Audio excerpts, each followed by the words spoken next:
Ajdaha was once a friend and ally of the Geo-Archon Morax, with a lifespan far exceeding that of mankind. However, that which is derived of the Earth is no more or less than the Earth itself. The memories of rocks do not last long. Those memories that survive are rooted in powerful emotion. But as time passes, so these memories fade into obscurity. Erosion is the world's greatest destroyer of memories. Erosion ground Ajdaha's consciousness into oblivion. Slowly, he forgot the face of his old friend, and his memories of defending Liyue Harbor disintegrated. Ajdaha, now incomplete, became irascible, aggressive. What would you expect? It was humanity that attacked the ley lines that sustained me. This much is true, which is why you attacked the chasm, why you waged war against Morax. In the beginning, in order to open up new territory and increase production, the citizens of Liyue came to the mountains to mine. Overexploitation caused the ley lines to quake, which brought untold suffering to us. Erosion made us even more savage. No matter how we struggled, we lost the ability to coexist with humanity. We lost all reason. Morax shared with us some of his power to prevent further erosion, but it was futile. Everything returns to dust. It is the natural order, an unstoppable force. And so, we became you. And from your will, I emerged. I am your final contract. Witness the promise between Ajdaha and Morax. You can hate me, but you cannot deny me. No! No! I am the remnants of Ajdaha's benevolence, the echo of a contract set in stone. I harbor a willingness to go further, a willingness to coexist peacefully with mankind. No, no! It is I, Ajdaha, forged of elemental crystal, bearer of the weight and memories of the Earth, older than the mountains and the oceans that decides. I will not swear allegiance to this insect. Morax is not an insect. A lord over insects is nothing but an insect in turn. You forgot yourself. Nobody held Morax in higher regard than you or I. That which you have forgotten, I hold here in my heart. If you are the memory of the Earth, then I am the memory of coexistence. Of coexistence with humanity. All powers under heaven, rise and fall of land and sea. A star appears within the wild. A sun ascends as bright as jade. Strange. What is this feeling? And all this? You are spent, and I will soon disappear. Before I do, heed these words. In the wilderness, snow falls on a spring day. In an instant, it will melt. Even where it is fleeting and leaves no trace. Even where it will never fall again. No! That isn't true! I don't accept this as fate! Perhaps it isn't, but it remains an inevitable misfortune. More axe! The little girl vanished! Are you satisfied, Ajdaha? I had to make amends. Satisfaction had no part in it. So, Morax, you call yourself Zhongli these days? I do. Well, I'm afraid old habits die hard. To me, you're Morax. As you please. I never did forget your gift of sight. I hardly lifted a finger. Think nothing of it. And yet, you could see. You wouldn't know the yearning of a blind dragon, searching for the sun. A pair of eyes, from Morax to Ajda. This, I will remember this. Your power is nearly spent. Perceptive as always, my friend. Shall we get going, you and I? Surely the pressing matter is still that of the miners trapped outside the seal. Indeed. Hence the need to get going. To fix the damage left in your wake. Straight down to business as always. Let's go.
Huh?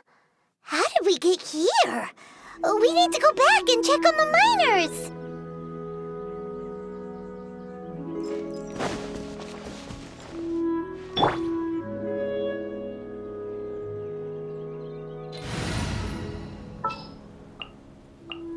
I charge a higher rate to meet outside the office. Want me to come along?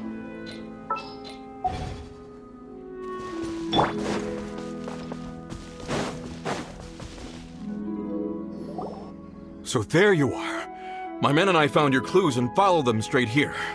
We found Mao in a tent at the campsite unconscious. It seems he'll be okay. Sadly, we found no trace of the other three. Huh? Young Kun, what is... Nothing. Pay it no mind. Those three miners are over there, in that cave. Cave? What happened? They're exhausted, but not in danger. Don't worry. Right. Well, thank you, all of you. I better go and see how they're doing. So you're taking them back to Liyue Harbor? That's right. Can I come with you? No problem. You rescued my men. I'll be happy to assist all of you in any way I can. I'll be back soon. I need to assess their condition. Kunjun, we should be calling you Ajda. You're coming back to Liyue Harbor too, right? Not I. Merely this body. Once I'm gone, the true owner will accompany the miners back to Liyue. Kunjun hails from a family of famous artisans. He too will be famous in time. It would be a shame for someone of his talent to go missing. You always did have a great admiration for blacksmiths. Curious how swords and daggers are blind, yet their creators see so much. Perhaps empathy is mankind's proudest achievement after all. Ajda, I am no longer the Geo Archon. I can sense it. Today I am just an ordinary citizen of Liyue. Even you met such a fate. Let's get the difficult part out of the way. I cannot guarantee that I won't be awoken a second time.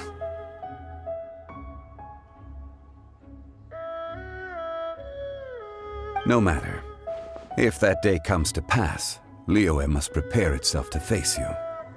And how will Liyue fare without Rex Lapis? Even without a god above, this remains a nation of men. I was once their god. I ought to be here to witness their rise and fall. All life is shaped and then ground away by the endless flow of time. You were always the strongest among us. Yet, it would seem that even you have been eroded. That's unimportant. Fate is ordained by heaven. Even if our mission had already concluded, it would be cowardly not to strike out on the road of departure. You may live forever, doomed to a lonely existence. Yet, even this is temporary. When you reach the end of time, those people, those past and future relationships predetermined by fate, they will be waiting for you. I do not pretend to match your rhetoric when it comes to the subject of a life long lived. I fear that the life of an elemental being is longer than any in this world. Were it not so, you would have killed me long ago, and would not be having to face me again now. You've brought a smile to my face. When all is said and done, a reunion between old friends is an auspicious occasion. That day in the chasm. Did you hesitate? A heart of stone is a heart nonetheless. But I am the god of contracts, and was for a time a god of the people of Liyue. You chose justice, but did not forsake your kindness. You came to me not as an assassin, and so I was willingly sealed away. The movements of the Earth Dragon can tremble the earth and shake the heavens. With your abilities, even at my full strength, I struggled to confront you, let alone seal you away. Hence my inception. Do not forget that I was there with Liyue's founder. The face may have changed, but the content of the contract remains intact. Old friend, god of contracts, I hereby honor our agreement.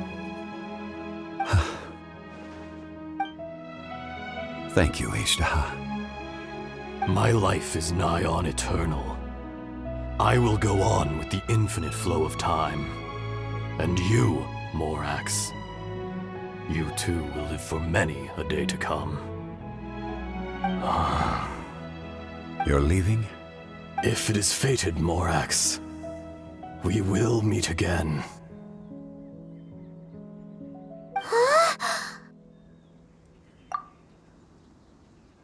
Yes.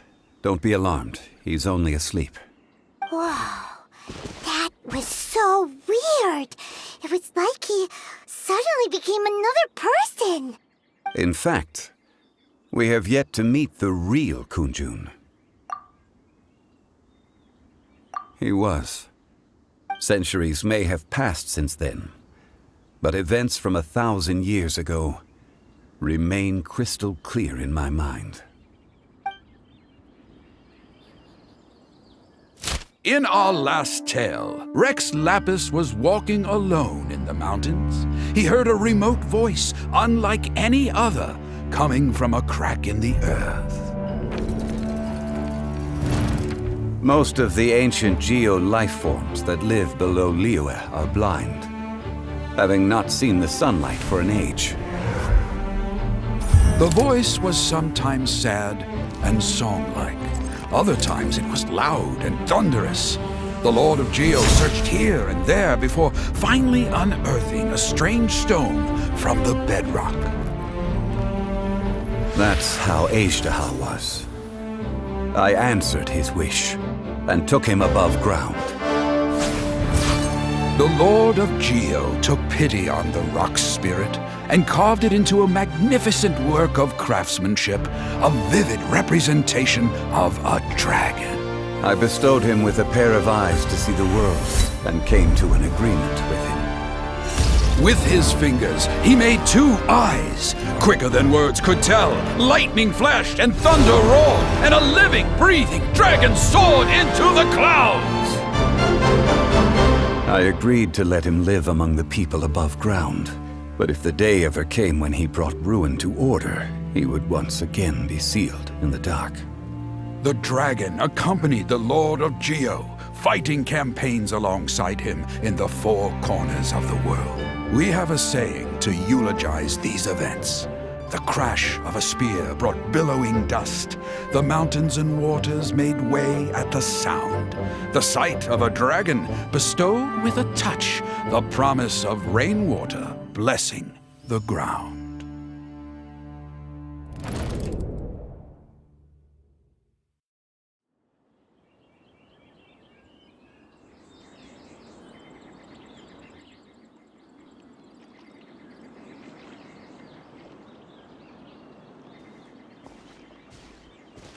A 1,000 years ago, Azhdaha attacked the chasm. I tried to obstruct him, fighting him tooth and nail down the length and breadth of the mine. Finally, I brought him down and sealed him underground. During that battle, Dragonfall was born. Azhdaha could sense the stone. Subconsciously, he wanted to use it to find me.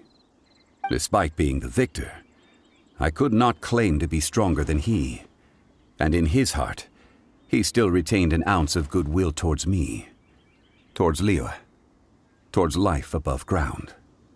He was willing to be sealed away, but as the erosion set in, he forgot.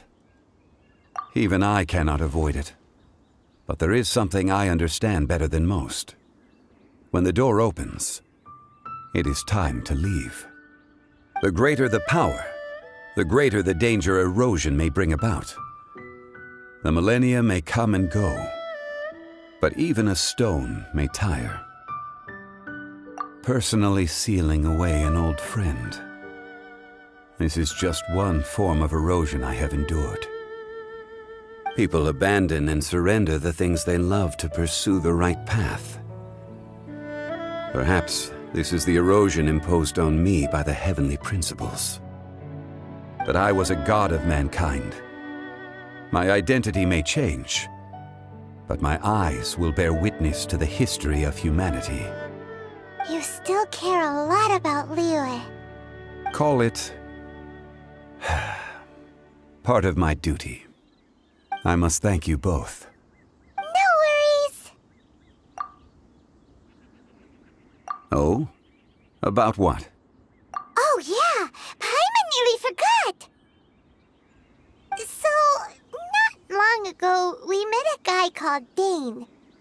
He told us about Conria and the punishment of the gods. That's when we realized that those events were connected to the person we're searching for. Zhongli, you're a god. You've lived through thousands of years of history. Surely you experienced the incident?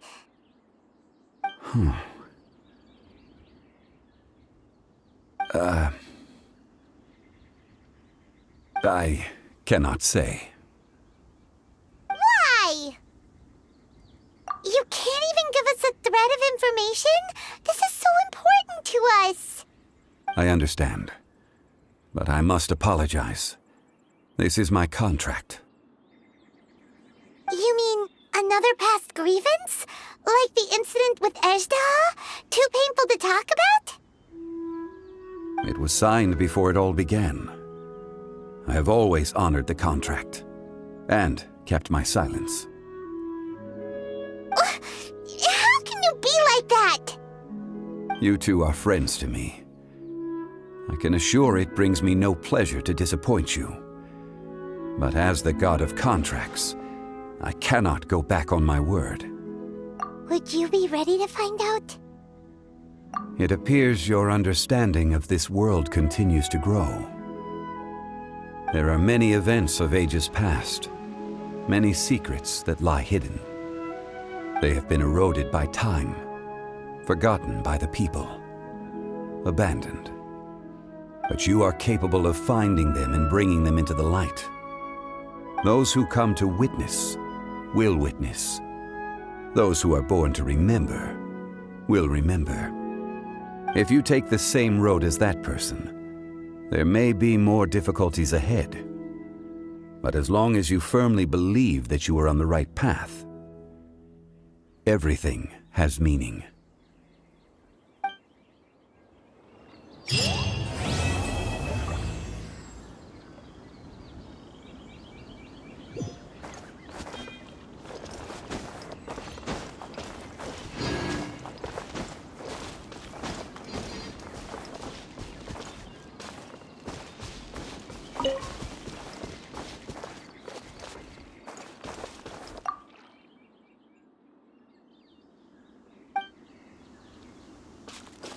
This tablet was erected by Mountain Shaper.